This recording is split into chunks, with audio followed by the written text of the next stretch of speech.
Alors que ma femme se préparait pour son rendez-vous avec quelqu'un d'autre, elle a dit, tu ferais aussi bien de l'accepter. J'ai souri et je n'ai rien dit. Elle n'avait aucune idée de ce que j'avais déjà mis dans ce sac à main. Ma femme s'est faite belle pour un autre homme, m'a regardé droit dans les yeux, et m'a dit, tu as toujours fini par simplement accepter les choses. J'ai souri, et je n'ai rien dit. Ce qu'elle ignorait, c'était que j'écoutais déjà ses secrets depuis 3 semaines, et que ce que j'avais entendu, allait tout lui coûter. Je m'appelle Gary Lagne. J'ai 46 ans. J'ai travaillé comme chef de la sécurité, au centre commercial Milberg Square, à Columbus, dans l'Ohio, au cours des 11 dernières années. Avant cela, j'ai passé 8 ans dans la prévention des pertes, pour une chaîne de magasins régionale. Je sais comment observer les gens. Je sais comment analyser une situation, et comment repérer quand quelque chose cloche, bien avant que quiconque dans la pièce ne s'en rende compte. C'est là toute l'amère ironie de cette histoire. J'ai passé ma carrière entière, à apprendre à voir ce qui échappe aux autres. Et j'ai passé 2 ans, à refuser de voir ce qui se passait, dans ma propre maison. Donna et moi nous sommes rencontrés, quand nous avions tous les deux 28 ans. Elle gérait un salon de coiffure, à 2 pâtés de maison de mon lieu de travail. Nous nous sommes mariés 4 ans plus tard. Nous avons eu Cooper, puis Lily. De belles années, pour la plupart. Pas parfaites. Celles de personne ne le sont, mais elles étaient solides. Du moins, c'est ce que je croyais. La nuit dont je parle, c'était un jeudi, à la fin du mois d'octobre.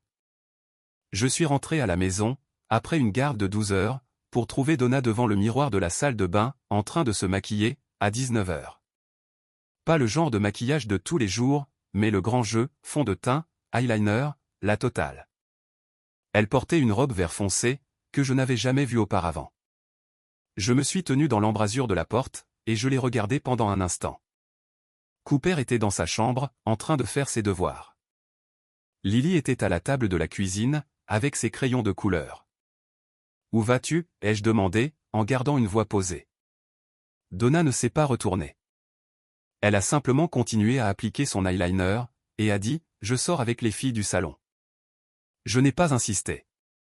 Je suis allé dans la cuisine, j'ai aidé Lily avec son dessin, et j'ai réchauffé les restes de pâtes de la veille, mais quelque chose pesait lourd dans ma poitrine, tout au long du dîner. Vers 20h30, Donna est descendue, avec son sac à main sur l'épaule, et ses clés à la main. Elle m'a jeté un coup d'œil, dans l'embrasure de la porte de la cuisine, et pendant un instant, quelque chose a traversé son visage. Pas de la culpabilité exactement, mais plutôt comme si une décision venait d'être prise. « Ne m'attends pas » a-t-elle dit. « Je ne le fais jamais » ai-je répondu. Elle a légèrement penché la tête, comme si elle hésitait à ajouter autre chose. Puis, elle l'a fait. Sa voix était plate, presque ennuyée. « Tu sais quel est ton problème, Gary ? Tu as toujours fini par simplement accepter les choses. Tu devrais peut-être continuer à faire ça. » Je l'ai regardée, pendant un long moment. Puis j'ai souri, d'un sourire calme et constant, et je n'ai rien dit. Elle n'avait aucune idée, de ce que j'avais déjà glissé dans ce sac. 20 minutes plus tôt, pendant qu'elle était sous la douche, j'avais caché un petit appareil d'écoute, dans la doublure intérieure de son sac. Un de mes contacts, Frank Doyle, me l'avait déposé 2 jours auparavant. Frank était un vieil ami, de mes années dans la prévention des pertes, qui dirigeait maintenant sa propre agence de détective privé, depuis un bureau de 2 pièces à Westerville. Je ne l'avais pas appelé sur un coup de tête. Je préparais ce moment, depuis des semaines. La porte d'entrée s'est refermée. Je suis resté dans la cuisine silencieuse, pendant 1 minute, à écouter Lily fredonner doucement, au-dessus de son dessin. Cooper est apparu dans le couloir, son sac à dos toujours sur une épaule. « Où est allée maman ?» Elle est sortie pour un moment, ai-je dit. « Tu as déjà mangé ?» Il a secoué la tête. J'ai réchauffé les pâtes, je lui ai versé un verre de lait, et je me suis assis à table, pendant qu'il mangeait. Une soirée de semaine tout à fait normale, sauf que mes mains étaient plus stables, qu'elles ne l'avaient été depuis des mois. Quelque chose avait changé. Je ne courais plus après un pressentiment. Je collectais des faits, et j'étais très doué pour ça. J'ai appelé Frank le lendemain matin, pendant que les enfants étaient à l'école. Il était un peu plus de 9 heures, et j'étais assis à la table de la cuisine, avec une tasse de café, qui avait refroidi depuis 10 minutes. Donna était rentrée vers minuit, n'avait rien dit, et était allée directement se coucher.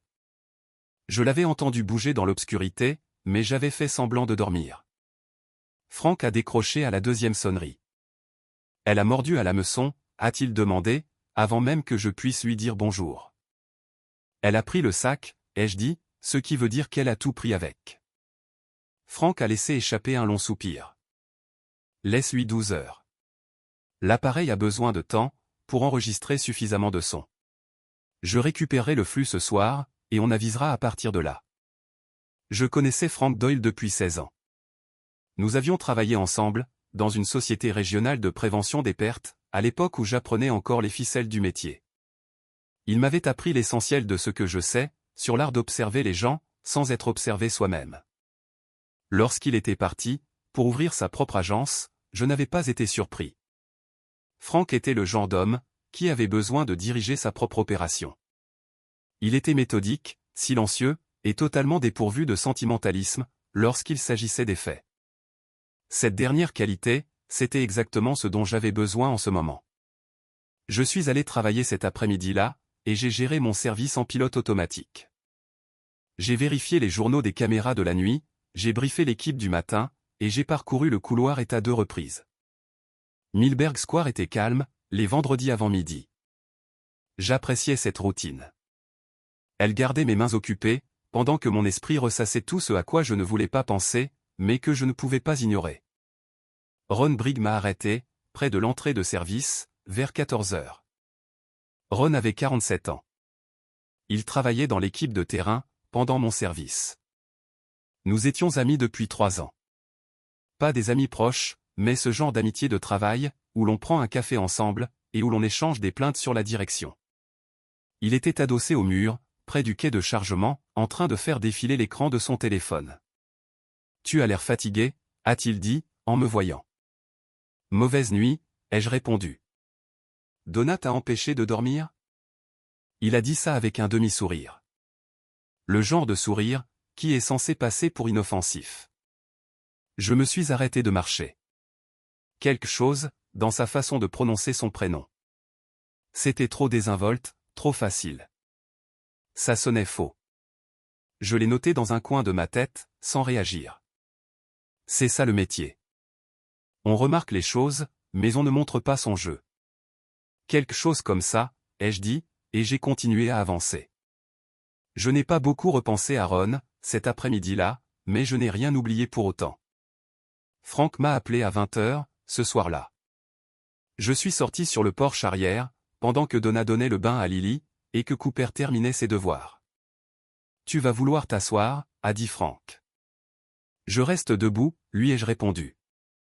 Il m'a fait écouter un extrait de 2 minutes, par téléphone. La qualité audio était impeccable. Le matériel de Frank l'était toujours. J'ai d'abord entendu la voix de Donna, puis celle d'un homme. Le nom de l'homme a été prononcé 2 fois, Bryce. Il parlait d'un restaurant, d'un rendez-vous la semaine suivante, et puis Donna a dit quelque chose, qui m'a frappé de plein fouet, comme un pneu crevé sur l'autoroute. Elle a dit, il ne se doute toujours de rien. Franchement, Frank, je veux dire Gary. Gary est inutile pour ce genre de choses. Il se contente d'accepter. Il y a eu des rires, le sien, et le sien à lui. Je suis resté sur le porche arrière, pendant un long moment après la fin de l'extrait, à regarder le chêne des voisins, se balancer sous le vent d'octobre. J'ai repensé à la façon dont elle m'avait regardé, la veille au soir, quand elle m'avait dit, « Tu as toujours fini par simplement accepter les choses. » Elle ne parlait pas seulement d'une seule conversation. Ce n'était pas un lapsus. C'était un schéma bien établi. Il y a autre chose, a dit Frank. Beaucoup d'autres choses. Elle a parlé d'argent, Gary. De déplacer des fonds. Je veux que tu récupères vos relevés de compte joints. Pas en ligne. Va à l'agence en personne, et demande des copies papier. N'utilise pas l'ordinateur familial. C'est compris, ai-je dit. Et encore une chose. Frank a fait une pause. Elle a mentionné quelqu'un à ton travail. Elle a dit qu'il la tenait au courant. Je n'ai rien dit, pendant un moment. Le chêne continuait de se balancer. Est-ce qu'elle a donné un nom, ai-je demandé. Ron, a dit Frank doucement. J'ai expiré par le nez, lentement et régulièrement. 11 années de travail dans la sécurité m'avaient appris une chose par-dessus tout. Le moment où vous montrez votre jeu, c'est le moment où vous perdez votre avantage. Ron allait continuer à penser que je ne savais rien. Pour l'instant, c'était exactement là que j'avais besoin qu'il soit. Merci, Frank, ai-je dit. Laisse l'appareil tourner. Je suis rentré à l'intérieur, j'ai vérifié comment allaient les enfants, et je me suis assis sur le bord de mon lit, dans l'obscurité, pendant quelques minutes. L'homme avec qui Donna pensait être mariée aurait été anéanti par ce que je venais d'entendre. Peut-être qu'il l'aurait confronté le soir même, ou aurait ravalé sa fierté, et n'aurait rien dit pendant encore un an. Je n'étais plus cet homme-là. J'ai attrapé mon téléphone, et j'ai commencé à chercher un avocat spécialisé en droit de la famille.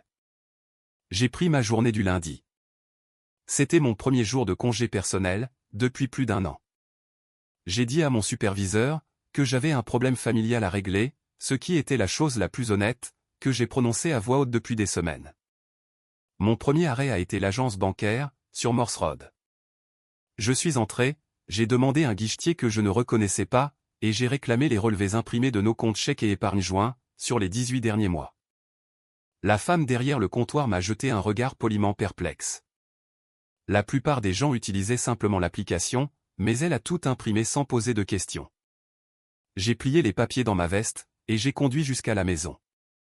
Je me suis assis dans ma voiture, sur le parking d'un centre commercial, pendant 40 minutes, à éplucher les chiffres.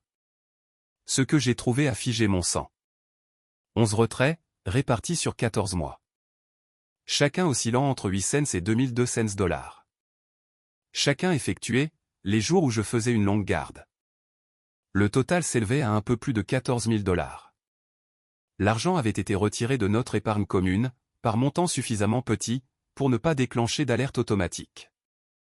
Donna s'était toujours occupée des finances du foyer. Je lui faisais une confiance aveugle sur ce point. Je comprenais maintenant ce que cette confiance m'avait coûté. J'ai appelé Frank depuis la voiture. Elle a détourné l'argent du compte joint, lui ai-je dit. 14 000 billets, sur 14 mois. Frank est resté silencieux, pendant un instant. Fait des captures d'écran, et photographie chaque page, avant de les rendre où que ce soit. Ensuite, apporte ces papiers à ton avocat, avant qu'elle ne rentre à la maison aujourd'hui. J'avais déjà pris rendez-vous, avec une avocate spécialisée en droit de la famille, nommée Patricia Ao, pour le mercredi matin. Frank me l'avait recommandé.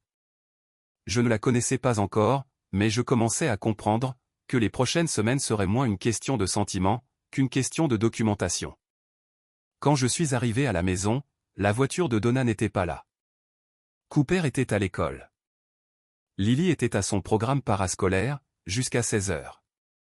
J'avais la maison pour moi tout seul. Je ne sais pas exactement ce qui m'a poussé à entrer dans le garage. Appelez ça l'instinct. C'est cette même chose qui vous fait ralentir quand l'atmosphère d'une pièce semble anormale, avant même de pouvoir expliquer pourquoi. J'étais allé dans ce garage une bonne centaine de fois au cours du mois passé. Mais ce matin-là, j'ai remarqué quelque chose de nouveau. Le vieil équipement de camping, dans le coin du fond, 2 sacs de sport et une bâche pliée, était empilé différemment de ce dont je me souvenais. L'un des sacs était fermé hermétiquement, et poussé derrière une étagère de rangement, d'une manière qui semblait intentionnelle. Je l'ai sorti, et je l'ai ouvert. À l'intérieur, il y avait une paire de chaussures de ville pour hommes, dans une pointure que je ne porte pas, une trousse de toilette en cuir qui ne m'appartenait pas, et 4 liasses de billets, maintenus par des élastiques. Je les ai comptés plus tard. 3100 $. Et tout au fond, une enveloppe manille. À l'intérieur de l'enveloppe, se trouvaient 2 billets d'avion. De Columbus à Tampa, avec un départ le 19 décembre. 2 noms, Donna Lang et Bryce Howell. Le 19 décembre, c'était 6 jours avant Noël. Je suis resté debout dans le garage, avec cette enveloppe à la main, et j'ai repensé à Cooper, qui m'avait demandé la semaine dernière si nous allions faire le sapin cette année. J'ai pensé à Lily, choisissant les décorations qu'elle voulait, dans la boîte du placard. Et j'ai pensé à Donna, qui m'avait dit pendant le dîner, il y a 3 semaines, que nous devrions peut-être faire quelque chose de différent, pour les fêtes de fin d'année. Restez discret. Elle ne parlait pas de zapper les décorations. Elle préparait sa fuite.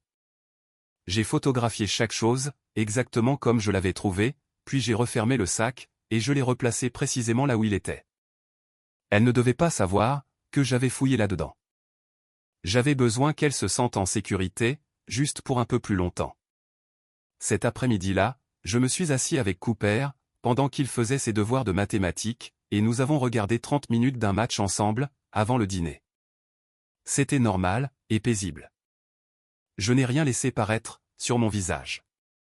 Après que les enfants ont été couchés, j'ai appelé Frank, et je lui ai lu les noms sur les billets. Bryce Howell, a répété Frank. Donne-moi 24 heures. Il m'a rappelé le lendemain matin. Ce qu'il m'a dit, a ajouté une couche que je n'avais pas prévue. Bryce Howell, 40 ans, n'était pas un homme célibataire, cherchant un nouveau départ avec la femme d'un autre. Bryce Howell était marié. Sa femme s'appelait Karen. Ils avaient une fille de 9 ans. Ils vivaient dans une banlieue de Cleveland, à environ 2h30 au nord de chez nous. Ils venaient à Columbus 2 ou 3 fois par mois, soi-disant pour le travail, en tant que représentant commercial régional, pour une entreprise de matériaux de construction. Donna croyait s'enfuir vers quelque chose de réel. Elle n'avait aucune idée, quelle était l'autre femme, dans sa propre liaison. J'ai noté tout cela, dans le carnet que j'avais commencé à tenir. Date, heure, source. De la même manière qu'on m'avait appris à documenter les incidents au travail, depuis 11 ans. Chaque fait comptait. Chaque fait avait sa place. Le mercredi matin, je suis entré dans le bureau de Patricia Howe, avec un dossier, un carnet, et une clé USB. Elle a tout examiné, sans aucune expression, prenant parfois une note, posant parfois une question. Quand elle a eu fini, elle a levé les yeux vers moi, par-dessus ses lunettes de lecture. Monsieur Lagne, a-t-elle dit, vous avez fait plus de travail préliminaire, que la plupart des clients que je reçois, après 3 mois d'efforts. Quand voulez-vous déposer la demande? Quand le moment sera venu, ai-je répondu. Pas encore. Elle a hoché la tête lentement. Alors continuez à faire, exactement ce que vous faites. Ron Brigg avait travaillé sous mes ordres, pendant 3 ans. Il était ponctuel, compétent, et ne causait jamais de problème sur le terrain, ce qui était précisément la raison pour laquelle, je l'avais toujours gardé à une distance professionnelle confortable. Dans le domaine de la sécurité, les gens qui ne causent jamais de problème, sont parfois ceux que l'on surveille le plus attentivement. Les ennuis ont tendance à venir, des coins les plus calmes. Après ce que Frank avait extrait de l'enregistrement audio, où Donna mentionnait Ron par son nom, comme étant quelqu'un qui la tenait au courant, j'ai commencé à prêter attention à ce coin calme. Je n'ai pas changé mon comportement avec lui. C'était crucial. Je le saluais toujours d'un signe de tête, dans les couloirs. Je l'incluais toujours, dans les réunions d'équipe. Je lui demandais toujours son avis, sur les petites décisions de terrain, comme je l'avais toujours fait. Mais maintenant j'observais, et ce que je voyais a commencé à prendre sens. Ron passait des appels personnels pendant ses pauses, dans la cage d'escalier, hors de vue des caméras. Je connaissais les angles morts de ce bâtiment, mieux que quiconque, et cette cage d'escalier en était un. Il a commencé à arriver 5 minutes en avance, les jours où je venais travailler, comme s'il voulait être vu, arrivant avant moi. Des petits détails, mais dans mon métier, les petits détails font tout le travail. Le jeudi, j'ai examiné 2 semaines de journaux d'accès, sur l'ordinateur du bureau de la sécurité. Notre système enregistrait chaque connexion, et chaque fichier consulté. Ron avait ouvert mes relevés de planning personnel, à 2 reprises au cours des 3 dernières semaines. Le calendrier qui montrait mes gardes prolongées, mes jours de congé, et mes créneaux vides. Il n'avait aucune raison opérationnelle, d'accéder à ces fichiers. J'ai imprimé les journaux, je les ai datés, et je les ai ajoutés à mon dossier. Le vendredi matin, j'ai organisé un chevauchement de service, avec un employé à temps partiel nommé Chris, ce qui m'a laissé 40 minutes de temps libre, en plein milieu de la journée. J'ai utilisé ces 40 minutes, pour me tenir près de la cage d'escalier, avec une excuse valable pour y être, une inspection de routine, du mécanisme de la porte coupe-feu. Et j'ai écouté. Ron était au téléphone. Il gardait la voix basse, mais la cage d'escalier propageait le son, bien mieux qu'il ne l'imaginait. Elle est au centre commercial les mercredis maintenant, je crois. Ouais, il a prolongé son service jeudi, alors je ne sais pas. Elle a dit, continue juste à transmettre l'info. J'ai noté l'heure. Je suis retourné au bureau. J'ai sorti mon carnet, et j'ai écrit chaque mot que j'avais entendu, textuellement, pendant que c'était encore frais. Ce soir-là, j'ai appelé Frank pour le tenir informé. Tu dois colmater cette fuite discrètement, m'a dit Frank. Tu ne peux pas le virer. Ça avertirait Donna, que tu passes à l'action. Mais tu peux commencer, à lui donner de fausses informations. Mais quelque chose de plausible, mais de faux, dans ton planning. Quelque chose sur quoi elle pourrait réagir. On verra ce qui en ressort. J'y ai réfléchi pendant une journée. Ensuite, j'ai mis à jour mon calendrier partagé, pour afficher une fausse garde de nuit, le mardi suivant. Un bloc de 12 heures, qui n'existait pas. Je n'en ai parlé à personne. J'ai simplement laissé ça là, où Ron pourrait le trouver. Le mardi soir, j'étais à la maison à 18 heures. Je me suis garé un peu plus loin dans la rue, je suis revenu à pied, et je suis entré par la porte latérale. La voiture de Donna était dans l'allée. Elle était au téléphone dans la cuisine, parlant à voix basse. Elle s'est tue, quand elle m'a entendu entrer. Je croyais que tu avais une garde de nuit, a-t-elle dit, son calme tenant bon, mais son regard devenant perçant. Le service a été remplacé, ai-je dit simplement, en posant mes clés sur le comptoir. Qu'est-ce qu'on mange? Elle m'a dévisagé, pendant une demi-seconde de trop. Puis, elle a dit, j'allais justement commencer à préparer quelque chose, et elle s'est tournée vers la cuisinière. Je me suis assis à la table de la cuisine, et je l'ai regardée se déplacer, avec le même calme que j'apportais à chacune de mes gardes. Le piège avait fonctionné. Ron avait consulté le planning. Il l'avait transmis à Donna, et Donna avait passé un appel, ou annulé ses plans, sur la base d'un service qui n'avait jamais existé. Maintenant, j'avais la boucle confirmée. De Ron, à Donna, à Bryce. Le triangle entier, exposé en pleine lumière. J'ai dîné avec ma famille, ce soir-là. J'ai aidé Lily avec ses mots d'orthographe, juste après. J'ai regardé la fin d'un match avec Cooper, avant qu'ils aillent se coucher. Et quand la maison a été silencieuse, j'ai ouvert mon carnet, et j'ai écrit 3 mots, en haut d'une nouvelle page, preuve complète. Procédé. Le numéro de Patricia était déjà dans mon téléphone. Le lendemain matin, j'allais l'appeler pour fixer une date. Patricia m'avait dit de continuer à rassembler des preuves, et de garder le silence. J'étais doué pour les deux. Mais l'appel que j'ai reçu un mardi soir, après 3 semaines de tout ça, n'était pas quelque chose que j'avais vu venir, ou planifié. Le numéro m'était inconnu.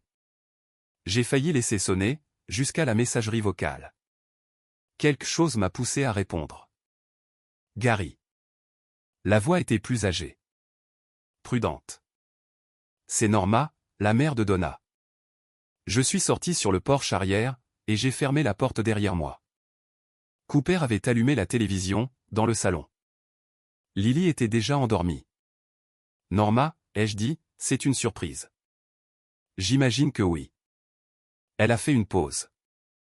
Le genre de pause, qui indique que quelqu'un décide de ce qu'il va dire.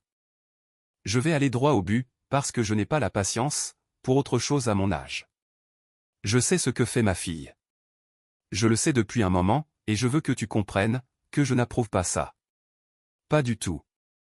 Je me suis adossé à la rambarde du porche, et je n'ai rien dit. Dans mon domaine de travail, le silence est la meilleure façon, de laisser quelqu'un continuer à parler. Elle a laissé son iPad chez moi, il y a 2 semaines, a poursuivi Norma. Je ne fouillais pas. Il était posé sur le comptoir de ma cuisine, et un message est apparu sur l'écran, venant d'un homme nommé Bryce. Une autre pause. J'en ai lu assez, pour comprendre la situation. Norma, ai-je commencé. Laisse-moi finir, a-t-elle dit fermement. J'ai 2 petits-enfants dans cette maison. Cooper et Lily n'ont pas choisi tout ça, et ils ne méritent pas d'être pris au milieu, de ce petit jeu auquel joue Donna. J'ai mieux élevé ma fille que ça, et je ne vais pas rester sur la touche, et prétendre que je ne vois rien. J'ai expiré lentement. Qu'est-ce que vous m'offrez, Norma? J'ai des captures d'écran, a-t-elle répondu. Je les ai prises, avant de lui rendre son iPad. 3 conversations distinctes, entre Donna et ce Bryce. Ils parlent d'argent, Gary. De compte, et de calendrier. Elle a fait une nouvelle pause. Je te les enverrai ce soir, si tu me donnes ton adresse email. Et je veux ta parole, que ces enfants seront pris en charge, correctement. Vous avez ma parole, ai-je dit. C'est la seule chose pour laquelle je me bats. Les captures d'écran sont arrivées, 40 minutes plus tard. Je les ai transférées directement à Patricia Howe, avec un court message. Nouvelle preuve, source crédible, détail demain. Puis, je me suis assis à la table de la cuisine, et je les ai lus 3 fois. Donna et Bryce se coordonnaient, depuis des mois. Les captures couvraient des conversations s'étalant sur 6 semaines, et elles mentionnaient « le compte », une expression qui apparaissait à 4 reprises, avec des montants spécifiques, qui correspondaient aux retraits que j'avais déjà documentés, depuis notre épargne commune. Dans un échange, Donna écrivait « Linda dit qu'on lance la procédure, après les fêtes. Garde le voyage de décembre secret. » Linda. C'était Linda Farr, l'avocate de Donna. Ce qui signifiait que Donna avait déjà engagé une conseillère juridique, sans m'en parler. Elle avait une avocate, un plan, un calendrier, et un voyage d'évasion réservé. Et elle se promenait dans notre maison chaque soir, comme si de rien n'était. J'ai rencontré Patricia le lendemain matin, et je lui ai remis les captures d'écran imprimées. Elle a étudié chacune d'entre elles, avec attention. Celles-ci sont importantes, a dit Patricia. Combinées avec les relevés financiers, et les billets d'avion, nous avons un modèle clair, de tromperie coordonnée. Je veux déposer une demande de garde temporaire d'urgence, avant qu'elle ne fasse quoi que ce soit d'autre. Elle a levé les yeux vers moi. Plus vite nous agirons, moins elle aura de marge de manœuvre. Faites-le, ai-je dit.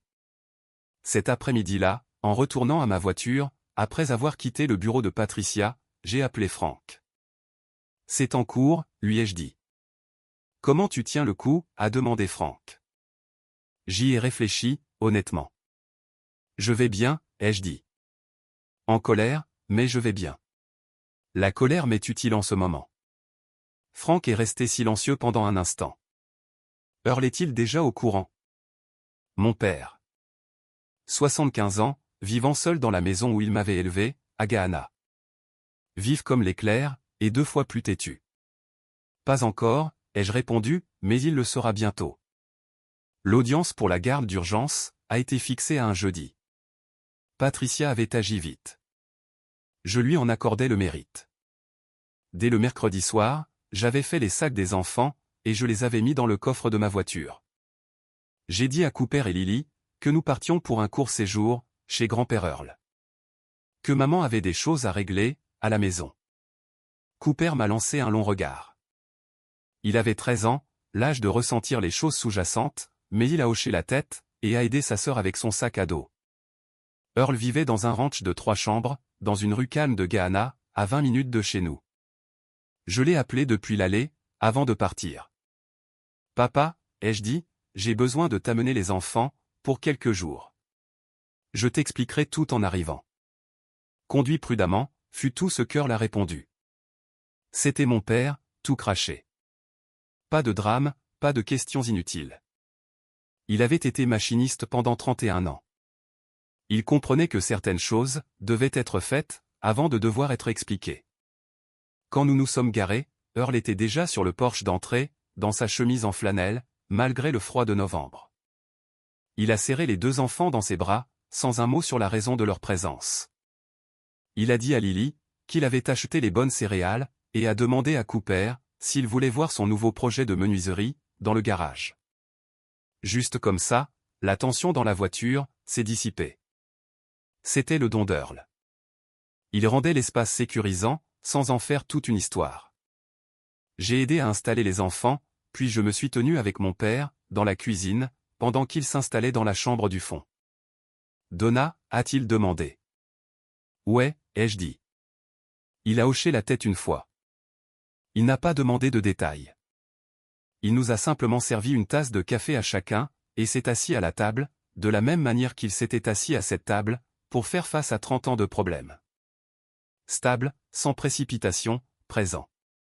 Ses enfants, est-ce qu'ils vont s'en sortir, a-t-il demandé. C'est ce à quoi je travaille, lui ai-je répondu. Il a hoché la tête, une nouvelle fois. C'était suffisant, pour Earl.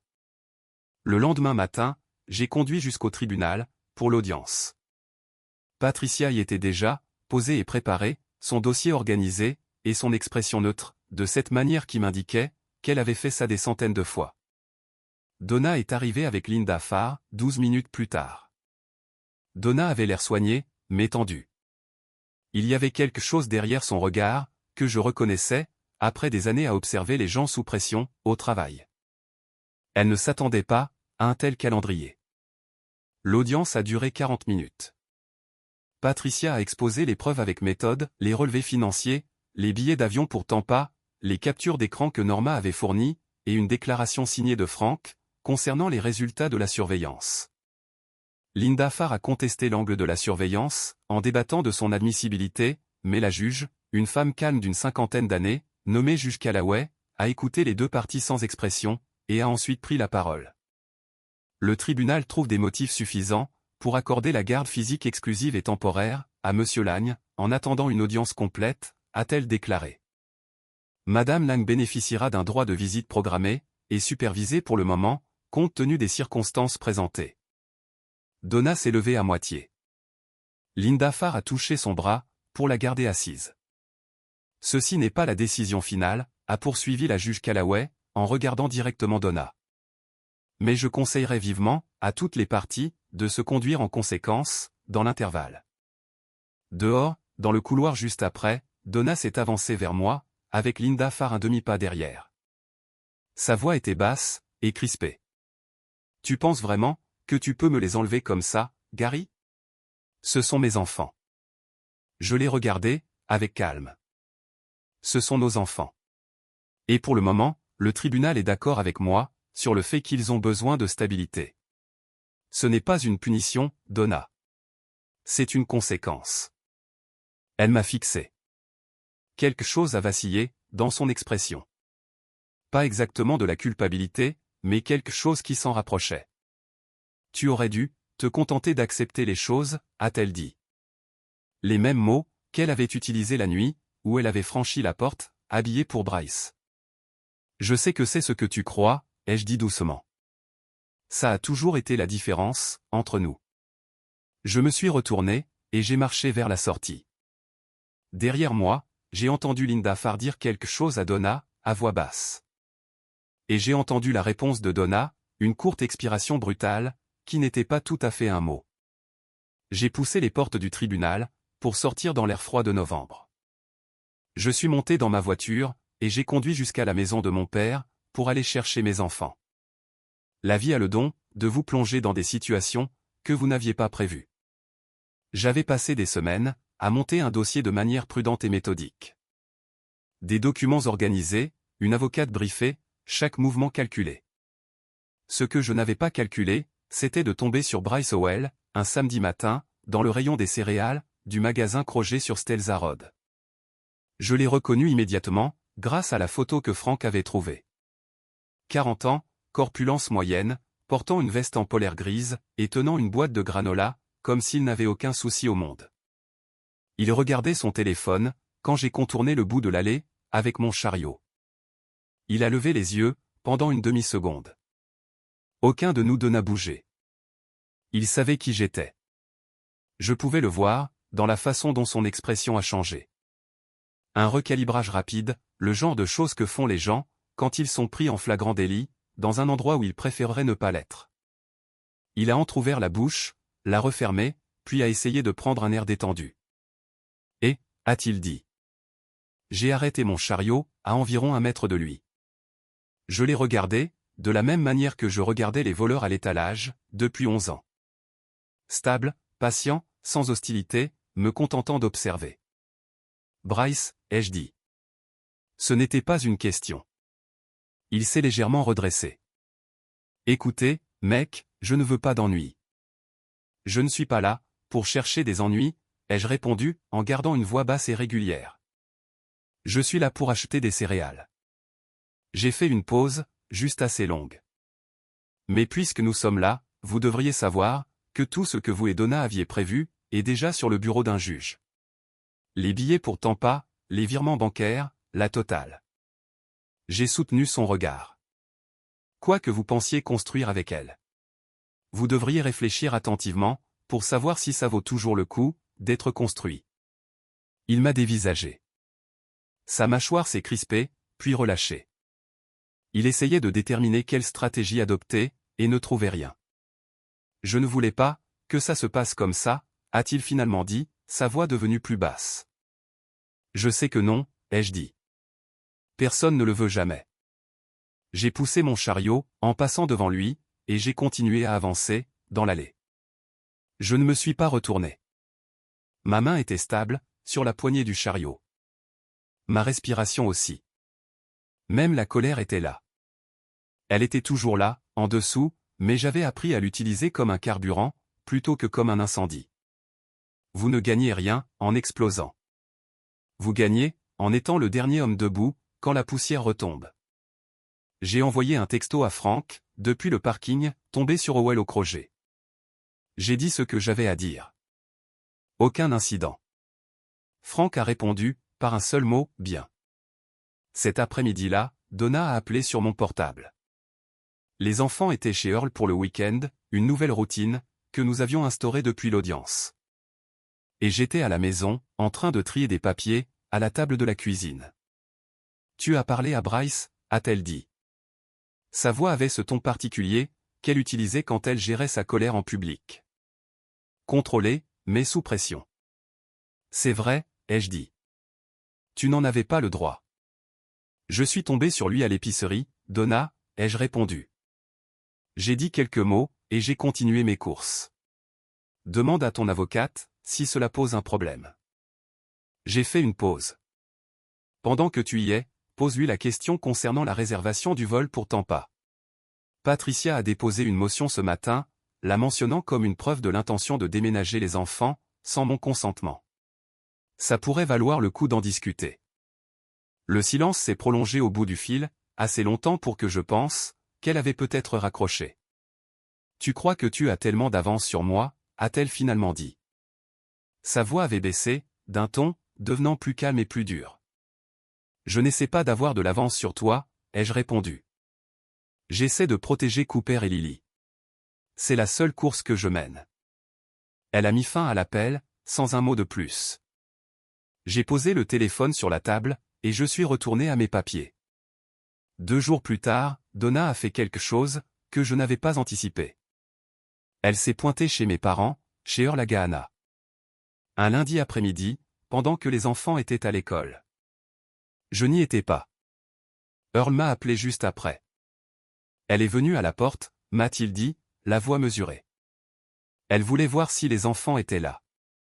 Je lui ai dit qu'ils étaient à l'école, et qu'elle le savait déjà. Il a fait une pause. Elle a commencé à déballer son sac, sur le fait que tu lui avais tout pris, et qu'elle voulait juste récupérer sa famille. Que as-tu répondu à ça, papa? Je lui ai dit, a dit Earl lentement, qu'une famille ne se disloque pas toute seule. On l'abandonne. Et ensuite, je lui ai dit que mon fils la contacterait, par l'intermédiaire de son avocate. Et j'ai fermé la porte. J'ai tenu le téléphone, et j'ai laissé l'information infuser, pendant un moment. 75 ans, et toujours l'homme le plus stable que je connaisse.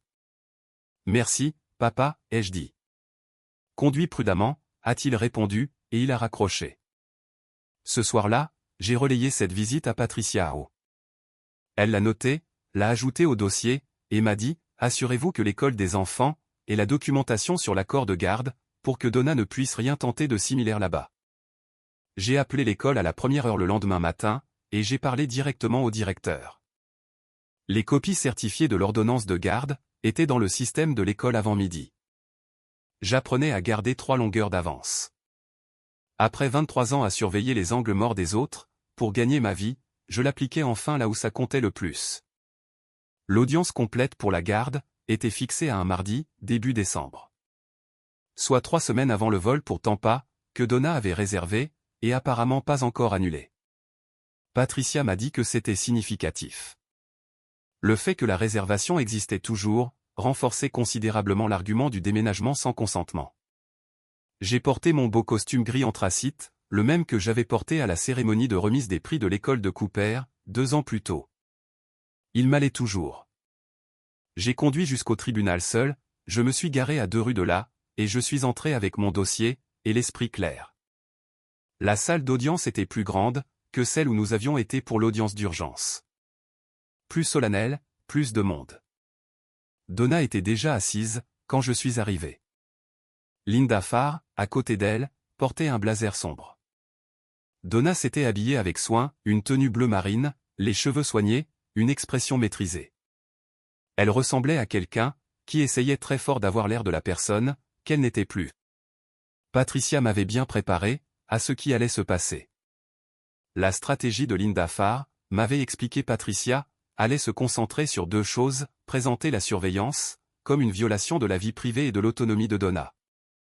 Et introduire le concept de contrôle émotionnel, en argumentant que Gary Lagne avait passé des années à maintenir sa femme, dans une dépendance financière, et des contraintes psychologiques.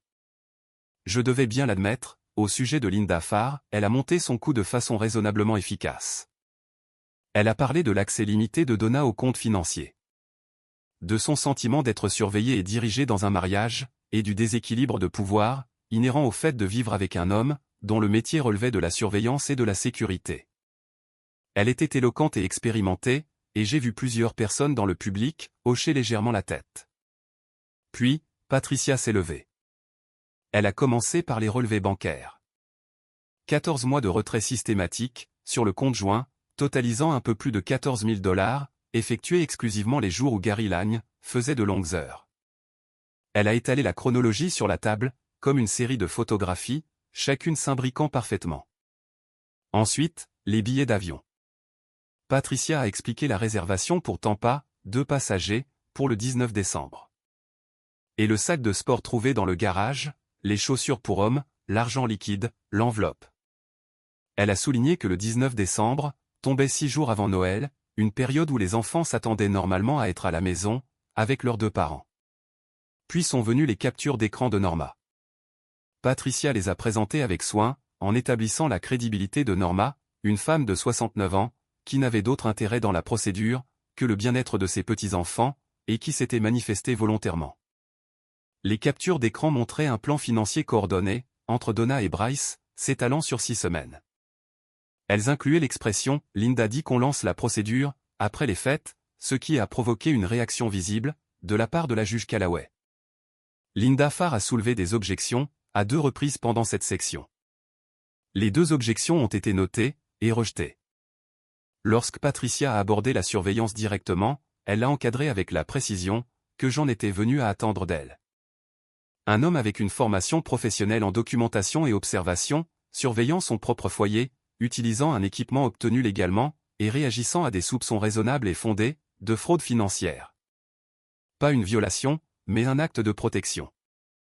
La juge Callaway a posé plusieurs questions, lors de la présentation. Des questions précises et ciblées, sur la chronologie financière, sur les emplois du temps scolaire des enfants, et sur l'impact des accords temporaires de garde actuels, sur la vie quotidienne des enfants. Patricia a répondu à chacune d'elles, de façon nette. Ensuite, ce fut le tour de Donna, à la barre des témoins. Elle s'est bien comportée, pendant les 15 premières minutes. Des réponses posées, des phrases prudentes, tout ce sur quoi Linda Farr l'avait briefé. Mais quand Patricia a commencé le contre-interrogatoire, et a entrepris de passer en revue les dates précises des relevés de retrait bancaire, en demandant à Donna de confirmer chacune d'elles, le vernis a commencé à se fissurer.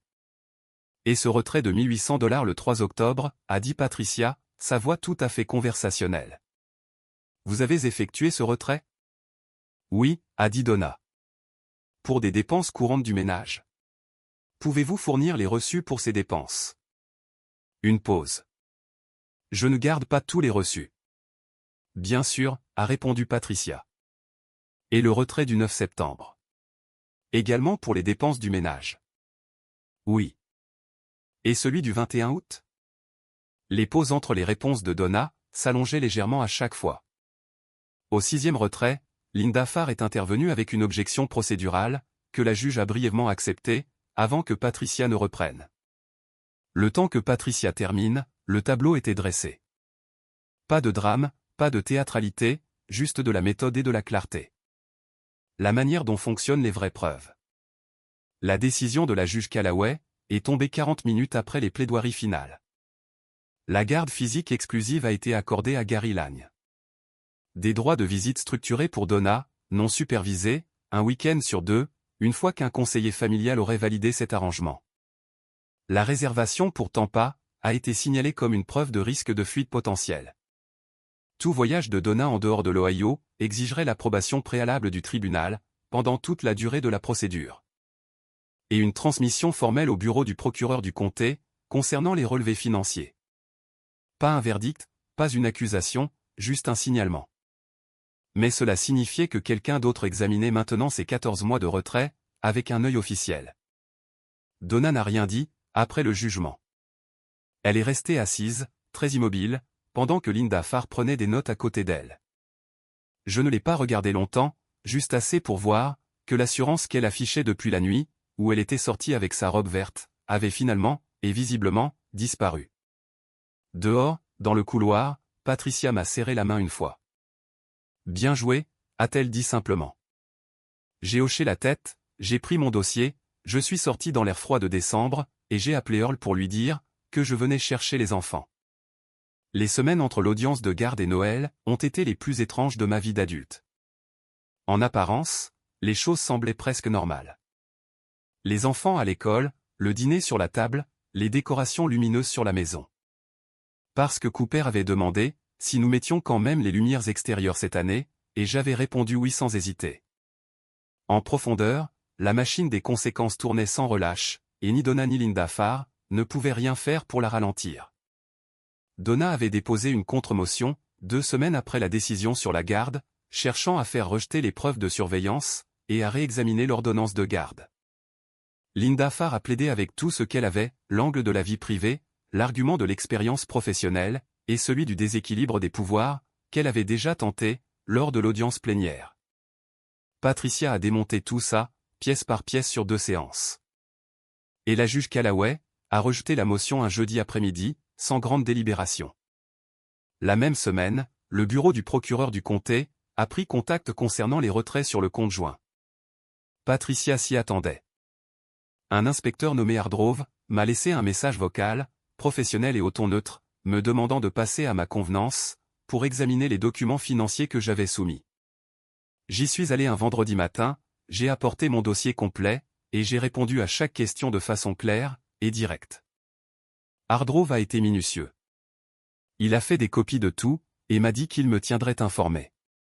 Je n'ai plus eu de nouvelles d'eux, pendant 3 semaines, mais le processus était en marche, et c'était ce qui comptait.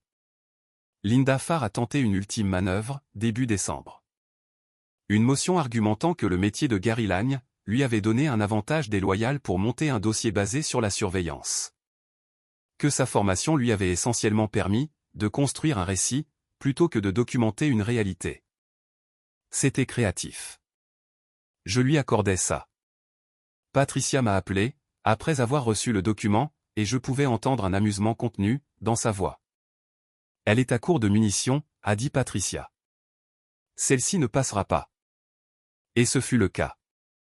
Ce que je n'avais pas anticipé, ce fut l'après-midi où Donna m'a appelé. Pas via son avocate, pas pour des raisons logistiques. Elle m'a juste appelé, de la façon dont elle le faisait au début de notre mariage, quand elle téléphonait depuis le salon de coiffure, entre 2 clientes, juste pour parler. C'était un mardi. Les enfants étaient à l'école. Je sais que ça ne change rien, a-t-elle dit. Sa voix sonnait différemment. Dépouillée de la confiance qu'elle avait affichée tout l'automne. Mais j'ai besoin de le dire. J'ai tout géré de travers. Absolument tout. Je me suis assis à la table de la cuisine. Donna. Je ne demande rien, a-t-elle dit précipitamment. Je sais qu'il est trop tard pour ça. Je voulais juste. J'ai vu ce que tu as dit à Cooper le week-end dernier, quand il t'a demandé pourquoi tout devait changer. Je les déposais, et je t'ai entendu par la fenêtre. Tu lui as dit que certaines choses changent, mais que les choses qui comptent vraiment restent les mêmes. Elle a fait une pause. Je n'aurais pas pu dire ça. Je ne pense pas que j'aurais eu l'idée de dire ça. Je suis resté silencieux un instant. Il y avait une partie de moi, pas une grande partie, mais une partie honnête, qui a ressenti le poids de 18 ans de vie commune, à travers cet appel téléphonique. Les années d'avant, avant que tout ne tourne mal. La femme qu'elle avait été, avant de décider qu'elle méritait autre chose, que ce que nous avions construit. Les enfants t'aiment, Donna, ai-je dit. Ça ne disparaît pas. Ce que tu en feras, à partir de maintenant. C'est à toi de voir. Elle n'a rien dit pendant quelques secondes. Puis doucement, je sais. Nous avons raccroché. Je suis resté assis à table, pendant un moment. Ensuite, je me suis levé, j'ai rincé ma tasse de café, et je suis allé vérifier les guirlandes lumineuses dehors. 2 d'entre elles s'étaient éteintes sur le côté gauche de la maison, et je voulais les réparer depuis 3 jours. Bryce Howell avait discrètement disparu du tableau, à peu près au même moment. Frank me l'a confirmé. Plus aucun contact entre lui et Donna. Plus aucune visite à Columbus, qu'il ait pu retracer. Que sa femme à Cleveland l'ait découvert, ou que les procédures légales aient simplement rendu le tout trop compliqué, je ne le savais pas, et je n'avais pas particulièrement besoin de le savoir. Il était parti. Quoique Donna ait cru poursuivre, cela s'était dissous, comme ces choses le font généralement, quand les circonstances cessent d'être faciles. Ron Brigg a démissionné de Milberg Square, la 2e semaine de décembre. Il a donné un préavis de 2 semaines, et a invoqué des raisons personnelles. J'ai accepté sa démission avec professionnalisme, je l'ai remercié pour ses années de service, et je n'ai pas dit un mot de plus à ce sujet. Il savait, que je savais.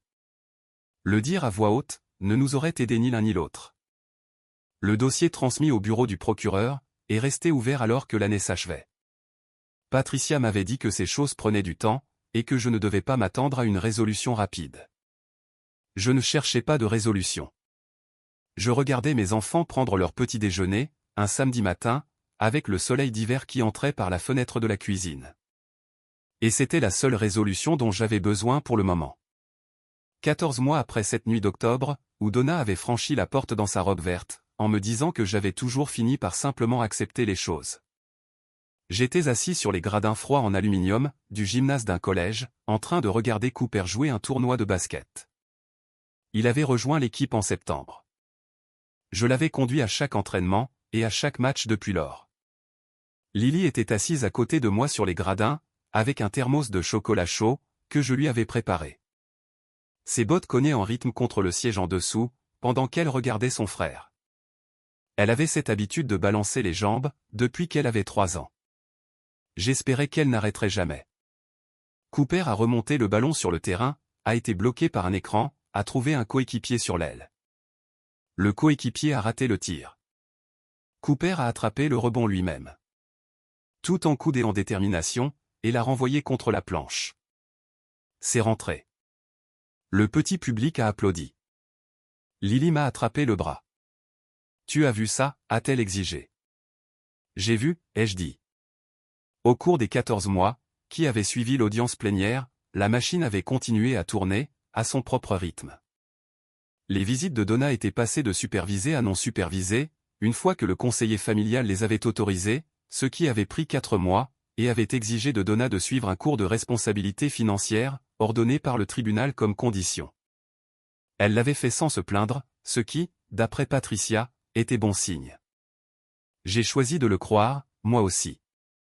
Le bureau du procureur du comté avait rendu une décision formelle, concernant les retraits sur le compte joint, 8 mois plus tôt. Donna avait conclu un accord civil. Une restitution de 11 000 $, remboursée par versements échelonnés, avec une peine avec sursis subordonnée à son entière coopération.